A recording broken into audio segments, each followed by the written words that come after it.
Welcome to the General's Gentlemen. Ladies and gentlemen, hello and welcome back to StarCraft 2. The General's Gentlemen continue our foray. It is now a lengthy foray. We have another match here between Polt, playing as our Terran. And Pitdrogo as the Protoss. So we have the same players as we did in the earlier game, and I don't actually know if this is a series or not, if it's from a tournament or if it's just ladder games, but either way, I have put the scoreboard at the bottom left to say Polt is one ahead. Not too concerned about a hype tournament, we just want to cast some StarCraft, you know. Maybe down the line, once we get into the swing of things, then we'll actually do proper series and make it more of a proper broadcast. That's really cool as well. Check this out. Control T. You can get rid of the game time really easily. Like this is a really cool HUD. Big shout out to our man Tenchi SC2 for hooking us up with all the good stuff when it comes to the HUD, and I think he said he's gonna slide us some replays as well. It's really important to have a good dealer. Yeah, like, it's just, nothing wrong with man. that machine. Certainly is an important facet when it comes to a bit of casting. Gotta know the right people. Not everyone's going to sell you the good stuff. The probe going to be jumping in here as well. Nothing too crazy from either of our players. Very similar starting build to what we've seen, but you don't really see much craziness. There's only one early gas. on. It's something that you see in very high tier play is the specific gas timings. Yeah. When they delay their gas a little bit just to have the perfect build order of execution. Or even delaying how quickly they move probes over. It really applies more to Protoss than it does to Terran. Like Terran will generally like, oh, you have a gas up, and they just max it out instantly. But you sometimes see Protoss like go to gas, but they'll change the gas saturation depending on how much minerals they have. They'll have one probe on for a little bit, then two probes on for a little bit, and then three probes on afterwards. Yeah, to make the build order perfect. Yeah, I don't think there's any reason for Terran to not get 3 gas. You gotta remember, Liberators cost a lot of gas, and you always want Liberators all the time. So, more gas. It's better. I mean, you could definitely... your opponent has 50 Tempest, you should probably just build more Liberators. I mean, yeah, Protoss are probably the most gas-heavy faction race, I suppose, but you don't need the gas early on. You definitely want it in the late game. You know, you got high-tech units. Yeah. It's just really annoying. It's gonna be blocking mining. Yeah, I guess blocking mining, that's a bit different from what we've seen. I've seen eBay blocks on next side, but eBay blocks on where else? That's a new one. Yeah, it's gonna be a bit of a pain. Because you can't just cancel that it. one up. Yeah. So it's the same build from Polt. Goes for quick barracks, quick factory as well, and a little bit delayed gas. And it was interesting because he went for this crazy 3-drop aggression, where we're normally you know, in TVP you want to go for a very quick 1-drop or sometimes double drop, but delaying it. And instead having a very powerful triple drop. There has a Reaper in the base, scouts the Starport gate. Damn it, it's a gate. Yeah, I'm sorry, it's a Star gate. Yeah. So sees that one. So what's the counter going to be here? Quick Widow Mine. I guess it doesn't even need to counter. His build already sets him up for anti-Oracle quite effectively. It was actually quite funny. There was no photon overcharge available to deal with a Reaper because it was used to try and take out the eBay. So the Reaper I think got a free probe kill. And got a full scout off as well. Well, ordinarily, it's quite easy to for the Reaper to get caught out of position and get too close to a pylon and just easily get taken out with a photon overcharge, especially if you already have the adept there getting the DPS down. So it was pretty cute. It was 2 probes. So the Reaper got a good scout off as well as the harassment there. So getting the starport here and the reactor. So Oracle moving out. It was actually scouted again, though, by the Reaper. I don't know if it was the same one. No, it is the same Reaper, so he survived. But look, there's 8 Marines here, probably even more than that. There's a bunch of Marines on this mineral patch. The other one has a Widow Mine, so the Oracle has to be very careful here. You can probably get the gas, though. And if he's responding, he can avoid the Widow Mine connecting. Right. Scouting. Doesn't want to go in. I don't know if this is just really... I think that might just be really intelligent play from Pitdrogo because he sees the factory just adding on the reactor now and just knowing the timing going, okay, right, so that's probably a Widow Mine was produced from that factory before the reactor was finished, and we saw that starport switching over. So I'd say that's just really intelligent play. So just going for Revelation, so just scouting out the army. So very intelligent Oracle play from Pitdrogo, knowing that there could be a Widow Mine in there. Yeah, he didn't even try to go for the harassment there, which is quite clever. He has 2 Oracles here. So he definitely committing a lot to this Stargate play. Another Revelation goes down. There's just so many Marines. Maybe he was hoping that he'd be able to collapse upon the Marines with 2 Oracles if there was, only 8 or so. But I realized there's way too many Marines, and it's this same strat. Again, it is Revelated. So he sees the medevacs. But can he actually respond? Even if he knows it's coming, it's such a big army, and he's going to be following with these Oracles. If he keeps the Oracles on top of the medevacs, then he can just kill the Marines as they drop one by one. So he has to drop the medevacs before they engage. 3 bases as well, and it's a pretty small army here. I mean, 2 sentries, the Adepts, and like a few Stalkers as well. It's a very small army, and we we'll get a drops there. The Oracle gets a little bit too close and gets taken out here, Machine. Massive misplay here from Pitdrogo. More warpins come in, but there's really not many gates. It's like 3 gate production or something at the moment, Machine. It's not looking fantastic. He lost the other Oracle as well. They both went down there to the Marines. Really nice drops, and Pitdrogo wasn't ready for it.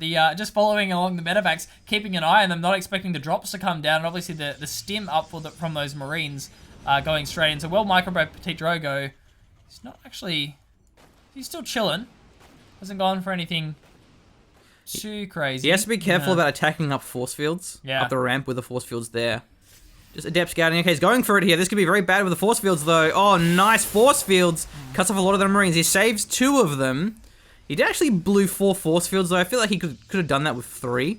So a little panicking there a bit, but definitely, not bad. But now he's actually out of energy, so he can't use the Guardian Shield. He blew a lot. I'm not sure if Polt realized how much energy was blown there.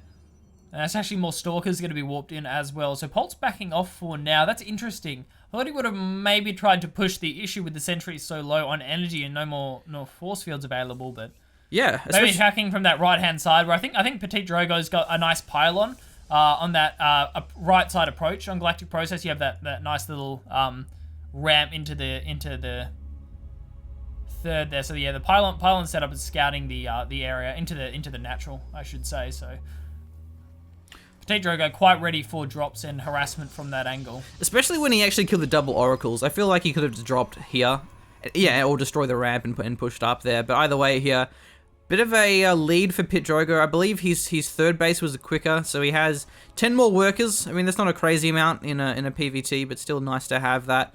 Going for the Liberator 2 at a time production. Yeah, Fusion Core's almost finished now as well, so obviously wanting to head towards the... I'm pretty sure I saw it on the production tab, so if you flick to it...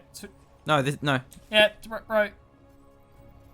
There's no Fusion Core. Bro, just scroll around the base, I promise you'll find a Fusion there. Core. Yeah, sorry. don't muck with me, man. I was... Oh, right, yeah. Yeah, right. It was on production, and then it switched to structures as you switch, so that was really bad luck for you. But I thought I was going to be clever by putting the structures tab open. Yeah. But yeah, I just missed it. Yeah. Well, you're right. So he has a Fusion Core there for the Liberator range. Very important to have that one. A lot of barracks production as well here. So it's a really nice build. I definitely love the composition of this. Maybe I'll try this build. Seems to be very effective. Has a Warp Prism on the side as well. Could just be some Adepts. I love this turret though. Nice turret, yeah. Only obviously revealing the rocks, which is important to keep an eye on that. And Pitdrogo's doing the same. Stopping the Warp Prism from getting a good one, yeah. Same, having a pylon in the area, even the Mothership Core just being rallied back and forth in the area. Hallucinated Phoenix comes in, gets a bit of a scout off. Sees the large amount of Liberators. Tempest production has started though, 2 at a time for Pitdrogo. He's got a couple of them coming up now. Stargates, so... Same composition. He's ready for the... well, nice scan. Yeah, nice scan. Actually sees the 4th going down. We could see some pressure here. This game is so similar to the last one. It really is, yeah. The build orders are very similar. The difference is, though, is that Pitdrogo didn't lose a lot to the Widow Mines, and even just there wasn't any drop at all. He shoved up the ramp a little bit, but that was it. So Pitdrogo is in a much better spot than last time. There's another turret here as well. He might be able to go in and get a warp off. Drop the 4 Adepts at least, maybe even warp some more of them. But running through the turrets is a little bit riskier. But there's no bio nearby. It's actually going to be pushing out now. Picking off a fair bit of units here, and there's the disruptors. Shots going to be coming through. Combat shields aren't actually done yet, machines. So we could see Polt shield us for a little bit. There we go, yeah. So the Warp Prism goes through. Going to be dropping off these Adepts. It's a suicide run. However, several of these SCVs are going to go down. 10 SCVs overall. So that's a worthwhile trade, even though the Warp Prism did go down. See some more production go in. The bio just not quite getting there in time. Fourth base has completed. Do we have another CC on the way here? We do, actually. We have that one already done. And now we have combat shield, so perhaps we'll see Polt go for the engage now, but up the ramp again. Has to be very careful of the force fields, especially the disruptors, but a huge Liberator deployment. Could even lose some disruptors here. Loses one of them. Losing one of the disruptors certainly was one of the pressing factions. The Liberators are just going to keep pressing forward. I mean, sure, the Tempests are going to get damage down. They're doing what they can, but they... Even why is he going back in like that? Is he using the Tempest from the same control group as his ground army? Because he keeps going back in with the ground army there. Liberator's still pushing forward. The Tempests are trying to do what they can, but it's not enough. The 5th and 6th Tempests are going to come up now, so that we're going to lose a lot of Liberators, but the 4th base goes down regardless. I mean, sure, having the Tempests are nice, but it takes time for them to take out the Liberators. I mean, they probably sniped 3 Liberators during their engagement, got a lot of damage down. It was 4 Liberators. 4 Liberators, so yeah. But, okay, the counterattack I like here from Pitdrogo. He's trying to push forward. Yeah, sees the additional bio being added on here by Polt and says, no thanks, I'm not going to be going for that one. Army supply is in the favor of Polt. Pushing out for the 4th base now. Especially when you already have Tempest Liberators that are quite weak. But there's just so many of them. We have Vikings being mixed in now as well.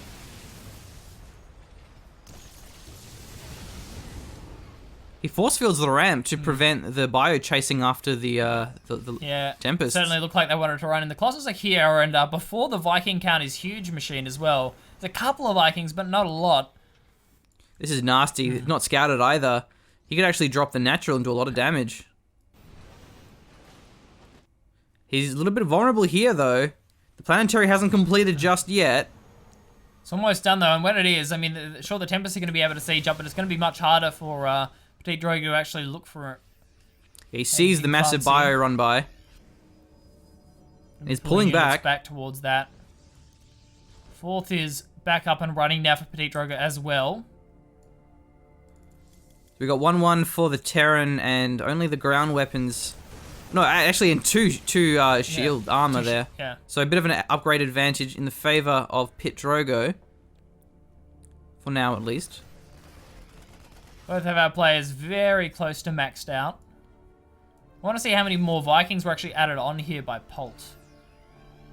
What are we looking at the Viking count? So 9 Vikings here. It's not a lot. 6 Liberators. It's not a lot, machine, yeah.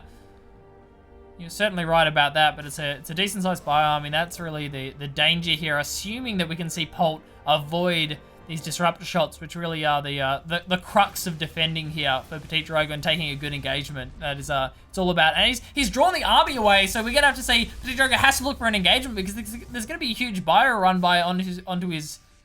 Oh, not too bad. Okay, no, there's a decent. Yeah, no, there's a decent defending army. There's a few cannons in the area as well. One of these Tempest's going to be sniped down by the Marines. The Robo is very exposed, however. Nice photon overcharge. Has a lot of adepts back at base, so the army has to back away. So good positioning by Pitdrogo, splitting up his army, because he scouted that bio drop quite a while ago, and he had a lot of defense ready and waiting for it. 10 Tempest now. Disruptors can't quite find the shots, but actually he will lose his planetary. Great play here by Pitdrogo, going for the mass repair. Yeah, SCVs are coming in. Ship weapons 1 completes just now as well, machine. Those Vikings are going to be doing a bit more damage. Wow, mass repair keeps Orbital alive. Disruptors get focused down, turning to engage the Colossus and the Tempest as well. This is a great angle here for Pitdrogo, especially with the force fields. Not a lot of Marines going to be surviving that engagement. The Colossus stays up as well, doing a heap of damage. This army should be cleaned up, though. Not many Stalkers left. He actually didn't try to keep this army alive. Tempest's going to try and be chased down here. Liberator's actually going for regular attacks. What is this? They are not set up. They are not siege. They're trying to snipe down some of these Tempests. Not bad, though, but there's a fair bit of Stalkers now for anti-air here. Yeah. Here come the Adepts. Liberator's setting up on the ground. Vikings trying to turn this one around. If the Vikings can snipe down all of these Tempests, we can see more Liberator production start here. And at the moment, I mean, Polt's producing them 2 at a time, but that might not be enough. They might not get here in time. Actually, winning the engagement is Pitdrogo, but can he finish off this planetary? Is that Probably Mothership Core not. gonna go down? Oh, it survives. Doesn't have the gas mining there either. So Polt going to be spending all of his resources. Army supply 70 for both of our players, going for the FCVs instead. Adept taking a bit of splash damage, is actually shading in. He goes through it as well, blinks forward with the Stalkers. Vikings on the ground for the extra damage here. Planetary does survive, and the ground army has to retreat. Oh, mass recall, but it was cancelled! The Mothership Core getting sniped just in time. The timing from Polt was amazing. The Vikings on point. They're up in the air, and they managed to snipe down the Mothership Core last second. Most of the army managed to run away, but that's a pretty big moral victory for Polt. And the Mothership Core is going to have to be rebuilt, and that's plenty of time for Polt to move these CCs along. Hey, if you're floating, why don't go for a couple more orbitals, machine? Wow, there's so many orbitals. Yeah, there's 5 orbitals. That's a lot of mules. Hasn't even moved out the one in his main base. Maybe he'll move it out to this bottom mineral patch. Yeah, there's going to be a lot of mules, a lot of scans as well here, which means that it doesn't have to be as high of an SCV count. There's 52, which is not bad, but if he loses them, maybe he won't rebuild them having that many mules. Just needs to remax out first. 140 for Polt and 127 for Pitdrogo. He has a lot of Templars now, a lot of Tempests, even a Colossus as well, so he has a lot of high-tech units, but currently there's no frontline. Yeah, not a lot of frontline machine. +3 on the weapons starting now. Polt the same for Pitdrogo, also going for that. Upgrades around the same timing. I'll have to see how these storms factor into the following engagement. We haven't seen any high Templars yet. Wow, it doesn't have the rocks destroyed yet. You think he'd destroy the rocks if he's actually mining that 5th base. Probably just doesn't have the luxury of pulling units back to take it out. Yeah, I guess when you only have Templars and Tempest, not the best units for destroying rocks. Yeah, probably with. not. I don't tend to use storms to take out rocks. It's not my favorite thing to do, machine. But so we just see more bio being built and Vikings. What's his counter to these Templars, though? Which are currently very caught out, and he scanned them too, but there's no follow-up. I mean, I'm guessing that, to some degree, the longer this game drags out, the better it is for Polt. He's got so many orbitals, and that means just a lot of mineral production without having to invest the pop cap into SCVs. It's quite important. You generally don't see 5 in a game. Yeah, and a lot of the times players move out the orbital in their base rather than building a new one. So he's in a great spot. That being said, though, he's also ahead in supply as well, 188 against 164. If I say pop cap, I'm sorry. It's because I cast Company of Heroes too, and we say pop cap in that. Like when Tenchi was casting Company of Heroes, he would always say supply. Old habits die hard. It does indeed. Both of these bases have been scanned. It looks like we see Polt going for an engagement. There are warpins coming in, but here come the Liberation Zones. They should be shutting out the Archons. They're going to have to be backing away from this one. A lot of the Bio is going to be running forward, but they're eating Storms. They're only sniping down a couple of these Tempests. Even the Vikings taking huge damage. Most of these Tempests are still alive. They are sieging. However, again, the Liberator's zoning enough that the Nexus is going to go down here. Run by at the right side as well here. 3 medevacs worth of units almost getting the Colossus. Actually, he may get it now as well. Running for his dear life, and there he falls. The army has to be pulled back now. He may get the Robo at least, if not the Nexus. No, I can't quite. The Archon's going to be zoning him away. Yeah. Robo is, in the end, powered down, however, in a fantastic engagement from Polt. He's also going to get a cancel on this 6th base off to the left-hand side, and so many probes just not really doing anything. We've seen this before, machine. There's a lot more mining workers here because this 3rd base is still mining, the 4th base is still mining, there's the 5th one as well, where for Pitdrogo, it's really just the 1 base. That's actually it, that's left mining. Look at that income. I can visually see individual numbers tech up when it comes to minerals. It's It's not looking good. Polt's army in a bit of an awkward spot. The Colossus going far too forward on their own. Here come the Liberators. Tempest's going to be completely outnumbered by the air units of the Terran. There come the Storms as well. The Liberators have a lot of health. The Vikings not so much though. But still, this could be all the Tempest going down in the Colossus as well. Trying to storm as best as he can, but there's just no Stalkers for anti-air. Yeah, look, all these Liberators are going to go down, but it's probably not going to matter, Machine. There's still a decent-sized ground army. A lot of these Marauders as well. There's still a couple of Storms left. It could be enough to take out these Marauders. It doesn't look like it. High Templars get caught out of position. They are out of energy. All of the Tempests are going to be sniped down as well. But the bio is so low. They stimmed so many. There wasn't enough medevacs either, so Pitdrogo will hold, but at the same time, massive counterattack. Going for the Robotics Bay would be the best move, but there is the GG. I just love seeing medevacs pick up Vikings off the ground. So. Wait, what? How much do they take up? Is it 2 or is it... They got 4 Vikings. So it's inside 2. Medevac, Wow, so I've never seen. I have never seen that. I've never done it either. Yeah. That's. I wonder if they can deploy out. They're like the Terran carriers. Yeah, Terran carriers. Yeah. Man, that was a good game. StarCraft is fun. StarCraft is fun. It's a fantastic game. Very well played by Polt. That was just great. He takes these huge engagements. The Liberator zoning is just always insane. It's so hard for the ground army of Pitdrogo to actually run in through the liberation zones. And while that's happening, the Bio has free reign to run in and snipe down a Nexus. Yes, the Tempest get free damage down, but it's just Liberators getting sniped. It's worth losing a few Liberators if you manage to take out a Nexus. In addition to that, bio run-bys on bases, even when you're taking the world's biggest engagement and trying to micro all of these Liberators and the bio and everything else, still the run-bys are happening, so, yeah. Yeah, a rough start there for Pitdrogo with the Oracles going down, but he turned that one around and it was a very close game.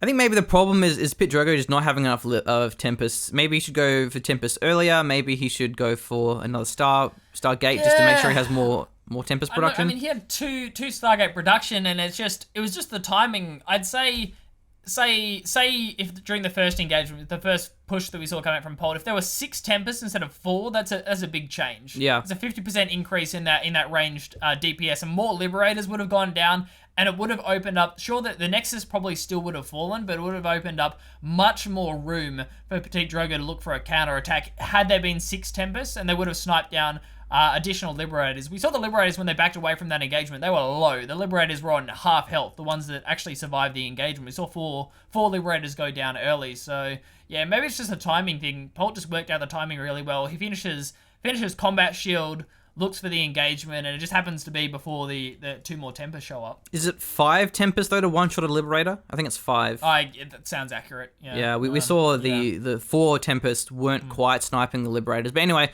that'll wrap us up for now. Hope you've enjoyed StarCraft 2. We certainly have, and let us know if you want to see more. And if you don't, well, too bad. We're doing it anyway, because it's a lot of fun. All right, see you later, guys. Thanks for watching. Thank you.